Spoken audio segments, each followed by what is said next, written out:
Hi guys, Fox Spirit here, and I am here with a meditation and a little talk for you guys on self love. And I know this is a topic that I go over time and time again, and it's probably getting a little bit old for everybody, but I think that it's such an important topic, and this is one of the reasons why I keep coming back to it, but also because self love is something that really to get to the key, to the root of what makes self love actually work in our lives is to make it consistent, is to make it a practice, is to make it something that we return to time and time again.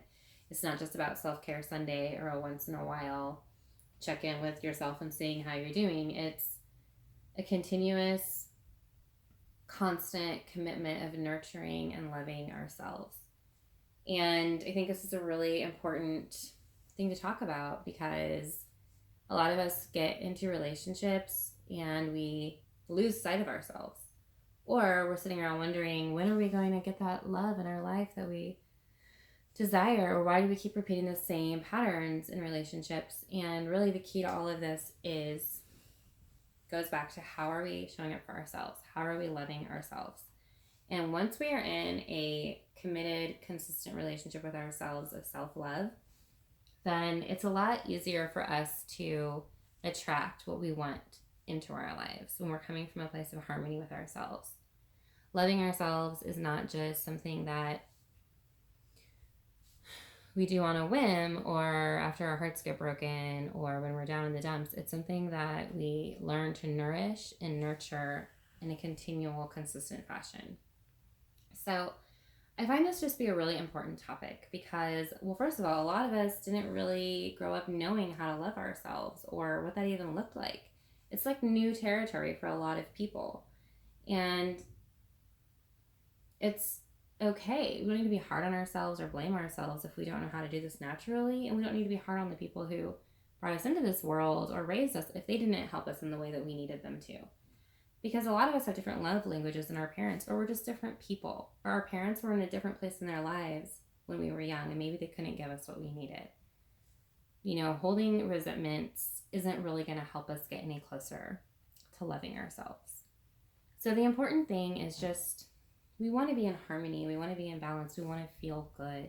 And the more that we're feeling good inside and we're filling up our own tanks and we're nurturing ourselves and we're nourishing ourselves, the more that not only are we going to attract partners who are vibrating on a level like us, we're also going to begin to not sit well with things that don't feel good in our lives. They won't have room, they won't be able to stay because we will be feeling so good about ourselves that we will only want that around us, which nourishes the garden that we have cultivated.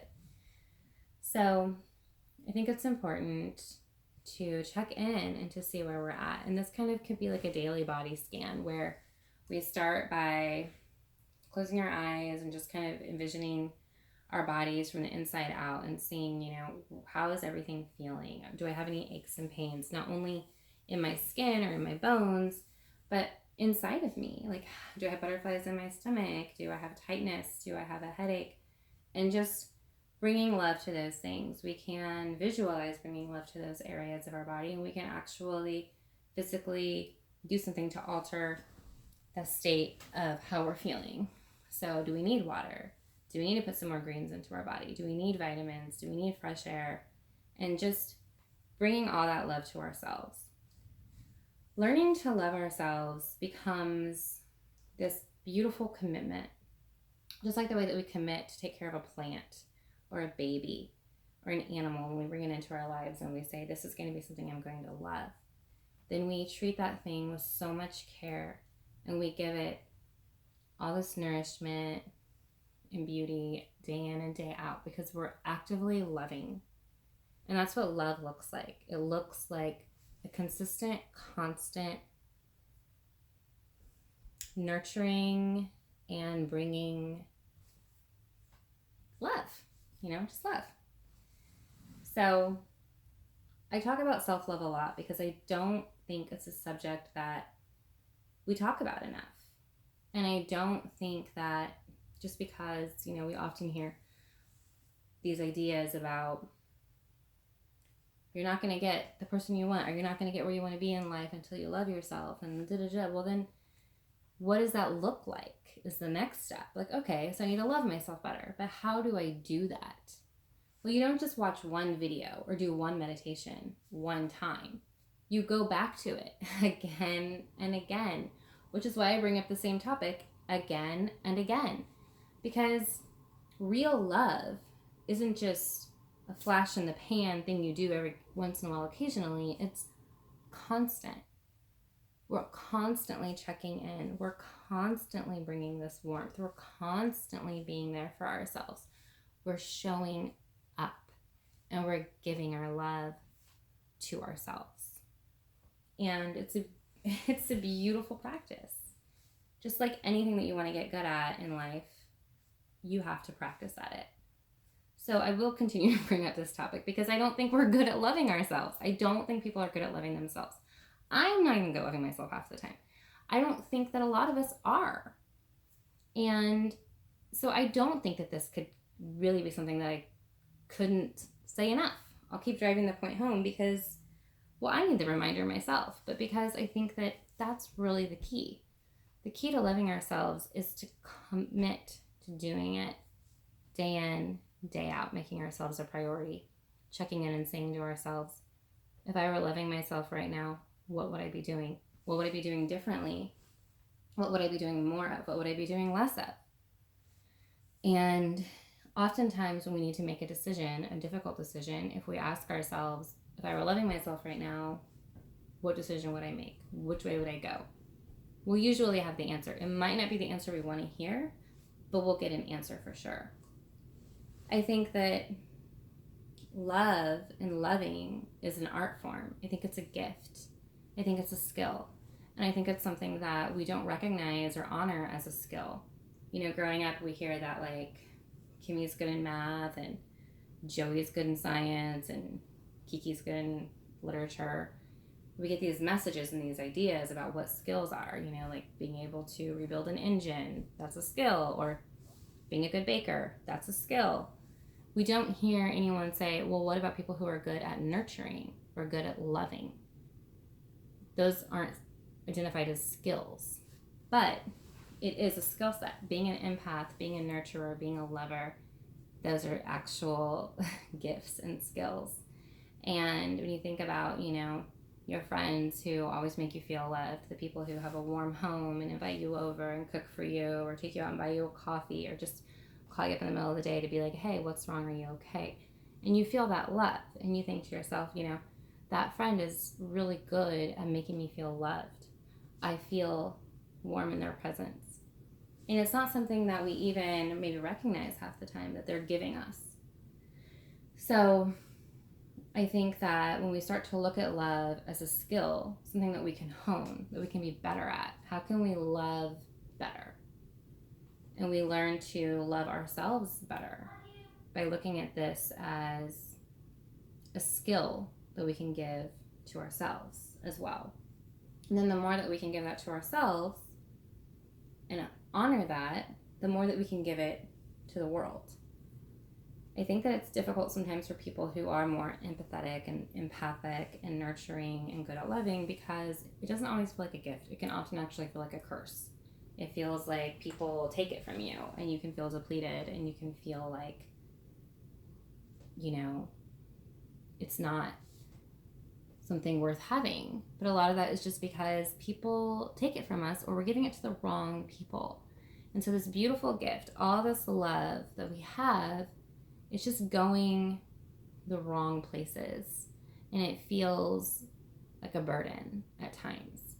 It's really important for people, you know, who feel more sensitive, more like nurturers, to take time to nurture themselves and not just give all of that energy out all the time. It's important to save some for ourselves. It's important to refill our cups, to refuel our tanks so that we have more of that to give that's authentic and that's full and that's wholehearted. So I just think that it's such a beautiful thing that people have these abilities to be good listeners, to be good lovers, to be more open, to be more sensitive, to be more kind. And it's something that the world needs more of. And so I think for anyone out there who feels like they are this type of person and it just doesn't even feel like things ever go your way, just know the world needs you and needs your love, and that it is a skill, and you have to learn how to hone that skill, how to create boundaries with that, who to give that to, how much do you give, and how much do you keep for yourself. And just to always remember to take that time for you, to do a full body scan and check in and see how you're feeling inside, and make sure you're bringing love, bringing breath, bringing compassion to your entire being. And, no one's going to be 100% in alignment all the time. Life is stressful. There's a lot of people in the world. There's a lot of shit going on all the time. We're not going to always be running around, singing and dancing and doing cartwheels. And that's not a real ambition. That's not a realistic ambition or goal to have. But we can practice loving ourselves better. We can practice when things are feeling that way, checking ourselves and recognizing, what am I doing right now to help the situation? What am I doing to help myself get back into alignment? If something in me is feeling off, if I'm doing this scan and I'm like, okay, I have this tension headache, or I feel uneasy, or I don't like this group of people I'm around, or this situation makes me uncomfortable, checking in and seeing what is the best way for me to correct the course. What is the most authentic, healthy way for me to redirect this? And then checking in and figuring that out. All it takes is a little pause, a step back.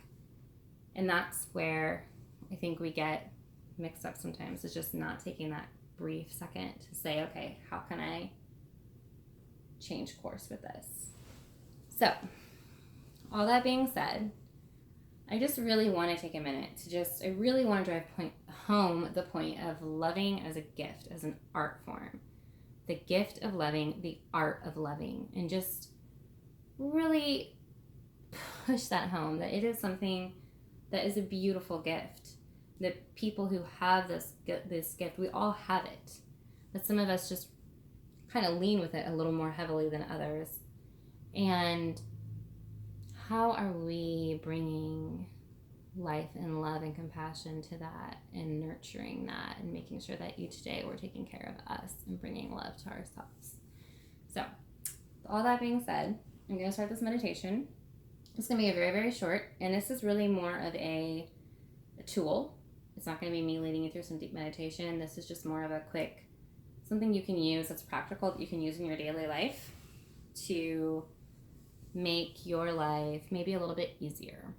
So when you're at work, you're in a situation where you're not feeling good, you don't have the time to go home and take a beautiful bubble bath with flowers, or go out for a long nature walk, or do an hour of yoga, or whatever it is that you do, here's something you can do. So, if you're not in a position where you can go and sit down, then you can't sit down. But if you can, you can sit down. And you begin by taking a really big inhale. And exhaling.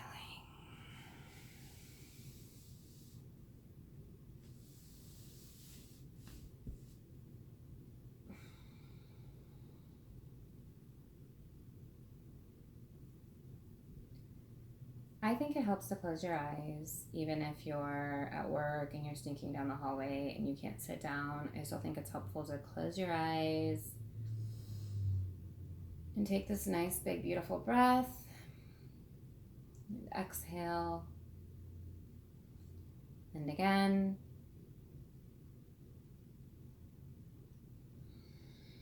And exhale. Inhale. And exhale. Inhale.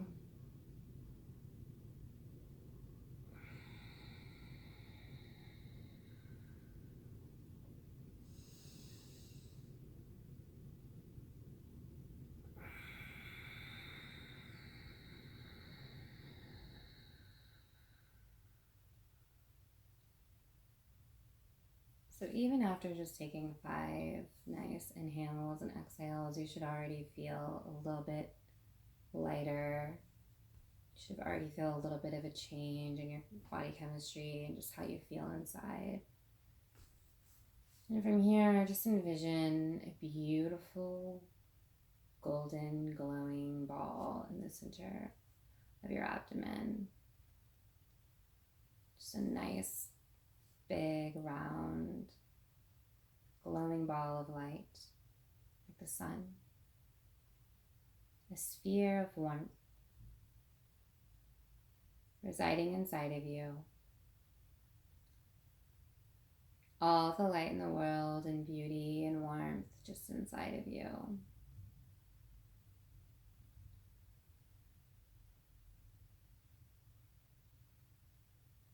It fills you up with warmth, with fire, life force, source energy, glowing and radiating.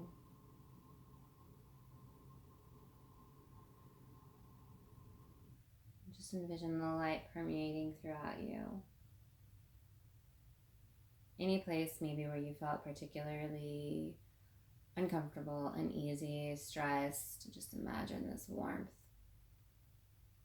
all over that. And just imagine it all throughout you. As you're imagining this golden warm light, once you feel that it has filled you up to where you feel warm inside, from your head to your crown chakra, all the way down to your sit bones, traveling the length of your legs, to your feet. Envision this light, once it feels that it's filled you up, permeating outwards, radiating from your fingertips, radiating from your toes, going outwards toward the world around you.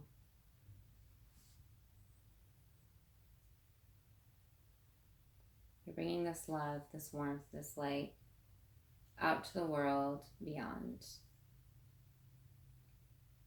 Now you have a lot to give, although you choose. You choose how much you give away. You choose how much you keep inside. You choose who gets to feel your light.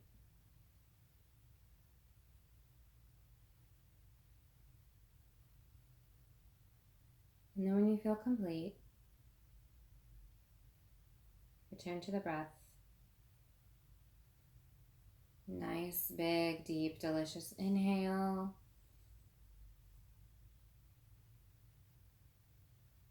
And exhale.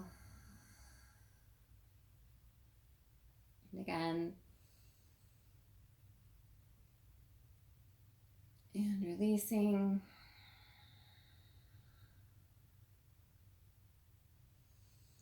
Inhaling again. Exhale. Inhale. Exhale. And one more time. Nice big breath.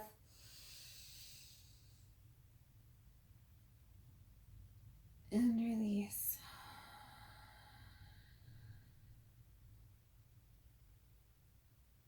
So anytime you find yourself stressed, scared, worried, anxious, alone, just envision this golden ball, this beautiful sun inside of you, and give yourself as much warmth as you can.